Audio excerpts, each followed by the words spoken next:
Hello बच्चों, स्वागत है आपका अपना यूट्यूब चैनल अंशुमेंद्र विक्रम सिंह पे। तो बच्चों, इस सेशन में हम स्टार्ट करेंगे कक्षा 11 का भौतिक विज्ञान। ये लेक्चर नंबर 4 है। इसके पहले लेक्चर नंबर 3 तक हो गया है। तो चैप्टर का नाम है मात्रक मापन तथा त्रुटि विश्लेषण। तो आज का हमारा पहला क्वेश्चन है इस सेशन का। यहाँ पे क्वेश्चन में क्या कह रहा है कि एक भौतिक राशि P तीन मापित राशियों A, B व C से निम्न प्रकार संबंधित है। P is equal to A Q B square upon सी।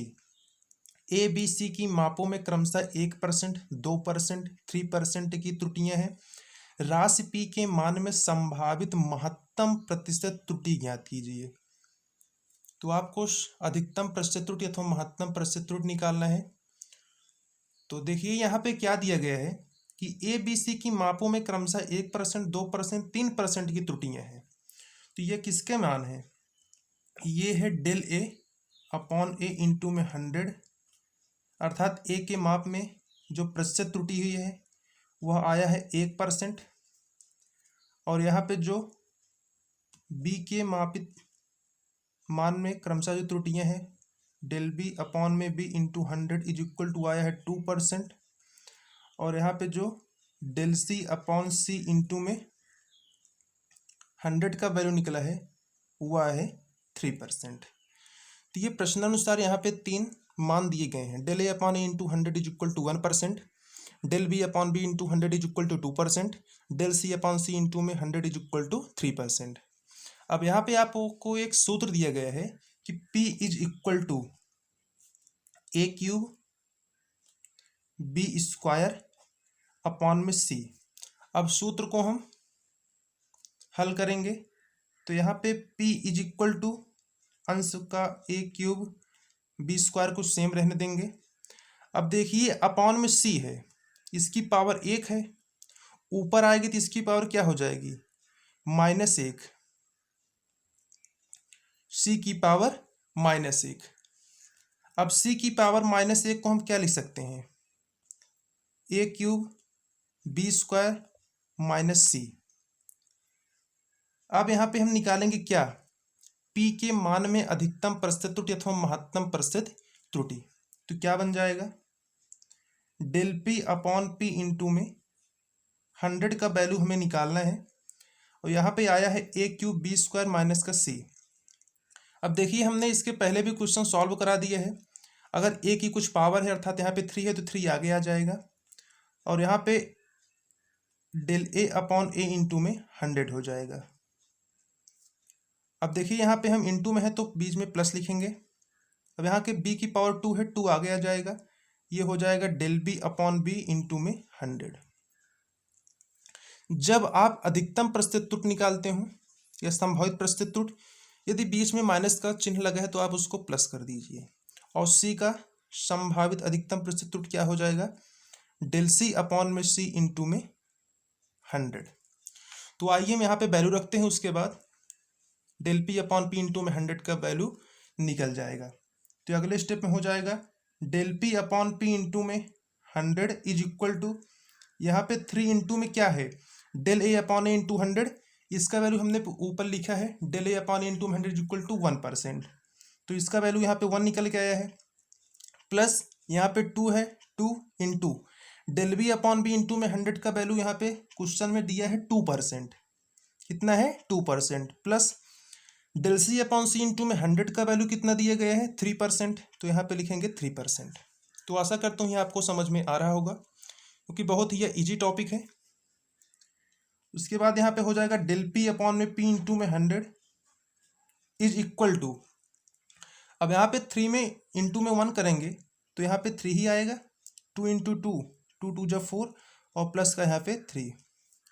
अब देखिए 3 4 3 को हम ऐड करेंगे तो कितना हो जाएगा? 10। और 10 क्या? 10%। तो डेल पी अपॉन में पी इंटू में 100 इज इक्वल टू, यहाँ पे आ गया है 10%। तो इस क्वेश्चन का जो आंसर होगा डेल पी अपॉन में पी इंटू में 100 इज इक्वल टू 100%। तो आशा करता हूँ यह क्वेश्चन आपको अच्छे से समझ में आ गया होगा। अब हम इस लेक्चर के दूसरे क्वेश्चन की तरफ बढ़ते हैं। तो दूसरा क्वेश्चन है हमारा कि एक भौतिक राशि यस बराबर ए स्क्वायर बी क्यूब अपॉन में सी अंडर रूट डी में ए बी सी तथा डी के मापन में त्रुटियां क्रमशः 4%, 2%, 3% तथा 1% है। यस के मान में अधिकतम प्रतिशत त्रुटि की गणना कीजिए अथवा मान को बताइए। अब देखिए यहाँ पे जो ए बी सी तथा डी के मापन में त्रुटियां हैं अर्थात डेल ए अपॉन ए, क्योंकि प्रतिशत त्रुटि दी गई है, del A upon A into में 100 इज इक्वल टू यहाँ पे दिया है 4%, और यहाँ पे डेल बी अपॉन में बी इंटू में 100 का वैल्यू यहाँ पे है 2%। अब यहाँ पे डेल सी अपॉन में सी इंटू में 100 का वैल्यू है 3%, और यहाँ पे डेल्टा डी अपॉन में डी इंटू में 100 का वैल्यू है यहाँ पे 1%। ये क्वेश्चन में आपको 4 वैल्यू दिए गए हैं और आपको यहाँ पे एक फार्मूला दिया गया है, यस बराबर ए स्क्वायर बी की पावर 3 अपॉन में सी अंडर रूट डी। अब आपको फार्मूला को थोड़ा सॉल्व करना है, उसके बाद आपको संभावित प्रतिशत त्रुटि की गणना करनी है। तो यहाँ पे हम लिखेंगे एस इज इक्वल टू, अंश को सेम रहने दीजिए, ए स्क्वायर बी क्यूब। अब देखिए सी अंडर रूट डी की होल पावर 1 है, ऊपर आएगा तो क्या बन जाएगा, सी अंडर रूट डी की होल पावर -1। इसको इनवर्स भी बोलते हैं, इसको हम 1/c अंडर रूट डी लिख सकते हैं। तो ये हर से ऊपर जाएगा तो इसकी पावर -1 हो जाएगी। अब इसको हम आगे सॉल्व करते हैं। तो यहाँ पे देखिए ये ए स्क्वायर बी क्यूब माइनस ये सी अंडर रूट डी, और ऊपर का माइनस लगा है तो माइनस आगे आ जाएगा, ये बन जाएगा C under root D. Okay, अब यहाँ पे है एस इज इक्वल टू, ये हो जाएगा ए स्क्वायर बी क्यूब माइनस सी इंटू में, ये देखिए अंडर रूट डी है, इसको हम डी की पावर 1/2 लिख सकते हैं। अंडर रूट का वैल्यू होता है 1/2, तो चाहे हम अंडर रूट डी लिखें या फिर डी की पावर 1/2 लिखें, दोनों का सेम मान होता है। अब देखिए मैंने आपको बताया है जब भी हम संभावित प्रतिशत त्रुटि निकालेंगे तो ये निगेटिव है तो ये पॉजिटिव बन जाएगा। तो अब इसमें हम अधिकतम प्रतिशत त्रुटि निकालेंगे एस में, तो डेल्टा एस अपॉन में एस इंटू में 100 इज इक्वल टू, ये ए की पावर 2 है, 2 आगे आ जाएगा तो यहाँ पे 2 del A upon A into में 100 हो जाएगा, और प्लस ये b की पावर 3 है तो 3 आगे आ जाएगा, डेल बी अपॉन में b इंटू में 100, और यहाँ पे c है तो डेल्टा c अपॉन में c इंटू में 100। अब देखिए यहाँ पे d की पावर 1/2 है तो 1/2 आगे आ जाएगा, और d का अधिकतम संभावित प्रतिशत त्रुटि हो जाएगा डेल्टा d अपॉन में d इंटू में 100। अब आइए हम प्रत्येक का वैल्यू रखते हैं, उसके बाद delta S upon S into 100 का वैल्यू निकल जाएगा। तो यहाँ पे हो जाएगा डेल्टा एस अपॉन में एस इंटू में 100 इज इक्वल टू 2 इंटू, यहाँ पे del A upon A into में 100 है, तो del A upon A into 100 का वैल्यू हमने ऊपर लिखा है 4%, तो यहाँ पे 4 plus 3 into delta B upon में बी इंटू में 100 का वैल्यू ऊपर लिखा है 2%, तो यहाँ पे 2 प्लस डेल्टा सी अपॉन में सी इंटू में 100 का वैल्यू है 3 प्लस 1/2, और डेल्टा डी अपॉन में डी का वैल्यू है 1, तो 1/2 इंटू में 1 हो जाएगा। तो हमने प्रत्येक का वैल्यू यहाँ पे लिख दिया है। आइए इसको हम सॉल्व करते हैं। तो यहाँ पे ये हो जाएगा डेल्टा सी अपॉन में सी इंटू में 100 इज इक्वल टू, अब देखिए यहाँ पे 2 इंटू 4 है तो 2 4 जाए यहाँ पे 8 हो जाएगा, प्लस 3 इंटू 2 है, 3 2 जा 6, और यहाँ पे प्लस का 3, और यहाँ पे देखिए है 1/2।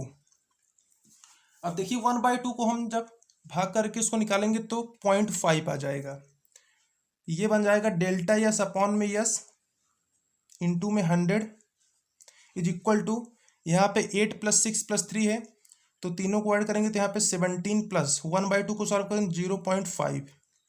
अब 17 में हम 0.5 को ऐड करेंगे, देखिए क्या निकल के आता है डेल्टा यस अपॉन में यस इंटू में 100 इज इक्वल टू, यहाँ पे 17 में 0.5 को ऐड करेंगे तो 17.5%, ये आपका 7 है।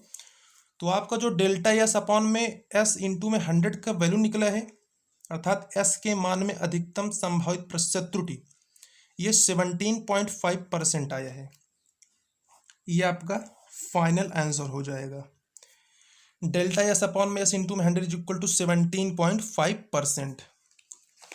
अब आइए हम इस अध्याय का अंतिम क्वेश्चन सॉल्व करते हैं, उसके बाद वीडियो को एंड कर देंगे हम। तो आने वाली अगले वीडियो हम नए टॉपिक को देखेंगे। तो ये आपका ये फाइनल क्वेश्चन है इस अध्याय का। यहाँ पे क्वेश्चन क्या है कि एक विद्यार्थी 3 भौतिक राशियां ए बी व सी माप कर सूत्र यस बराबर A B square upon C cube द्वारा भौतिक राशि यस का मान ज्ञात करता है। यदि ए बी सी के मापन में क्रमशः 1%, 2% व 3% त्रुटियां हों तो यस के मान में अधिकतम संभावित प्रतिशत त्रुटि क्या होगी। तो यहाँ पे आपको डेल ए अपॉन में ए इंटू में 100 इज इक्वल टू का वैल्यू दिया गया है 1%, और यहाँ पे आपको डेल बी अपॉन में बी इंटू में 100 का वैल्यू दिया गया है 2%, और यहाँ पे आपको डेल सी अपॉन में सी इंटू में 100 का वैल्यू यहाँ पे आपको दिया गया है 3%।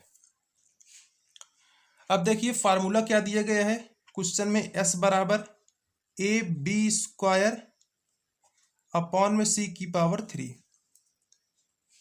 ए बी स्क्वायर अपॉन में सी की पावर 3। तो ये हो जाएगा S is equal to A B square और ये सी की पावर हो जाएगी -3। अब देखिए यहाँ पे हम एस के मान में अधिकतम संभावित प्रतिशत त्रुटि निकालेंगे। तो ये हो जाएगा डेल्टा यस अपॉन में यस इंटू में 100 इज इक्वल टू, यहाँ पे ए की पावर 1 है तो 1 आगे आ जाएगा, तो 1 इंटू समथिंग कुछ करेंगे तो सेम वैल्यू आएगा। तो डेल ए अपॉन में ए इंटू में 100 प्लस बी की पावर 2 है, 2 आगे आ जाएगा, डेल बी अपॉन में बी इंटू में 100। अब देखिए सी की पावर -3 है तो -3 आगे आ जाएगा, और सी का हो जाएगा डेल सी अपॉन में सी इंटू में 100। अब देखिए मैंने आपको पहले ही बता दिया है कि जब आप अधिकतम प्रतिशत त्रुटि निकालते हैं तो ये माइनस का जो बना है इसको आप प्लस कर दीजिए, भले ही ये माइनस पहले से है लेकिन आप इसको प्लस बनाकर ही सॉल्व करेंगे, ये ट्रिक है। अब देखिए यहाँ पे डेल्टा यस अपॉन में यस इंटू में 100 इज इक्वल टू, यहाँ पे डेल ए अपॉन इंटू में 100 का वैल्यू है 1%, तो 1 लिखेंगे, प्लस 2 इंटू में डेल बी अपॉन में बी इंटू में 100 का वैल्यू ऊपर दिया गया है 2%, और प्लस यहाँ पे 3 इंटू डेल सी अपॉन में सी इंटू में 100 का वैल्यू दिया गया है 3%। अब अगले स्टेप में इसको हम सॉल्व करेंगे। तो डेल्टा यस अपॉन में यस इंटू में 100 इज इक्वल टू 1 + 2 2 जा 4 और 3 3 जा 9। अब इसको हम तीनों को ऐड करेंगे तो डेल्टा यस अपॉन में यस इंटू में 100 इज इक्वल टू 9 में 1 ऐड करेंगे 10, 10 में 4 तो 14, वो भी क्या 14%। तो यही आपका फाइनल आंसर हो जाएगा। तो इस अध्याय से प्रत्येक क्वेश्चन हमने सॉल्व कर दिया है प्रत्येक फार्मूला पर। अब इसके नेक्स्ट वीडियो में हम अगले अध्याय क्वेश्चन को सॉल्व करेंगे। Thank you for watching this video, have a great day.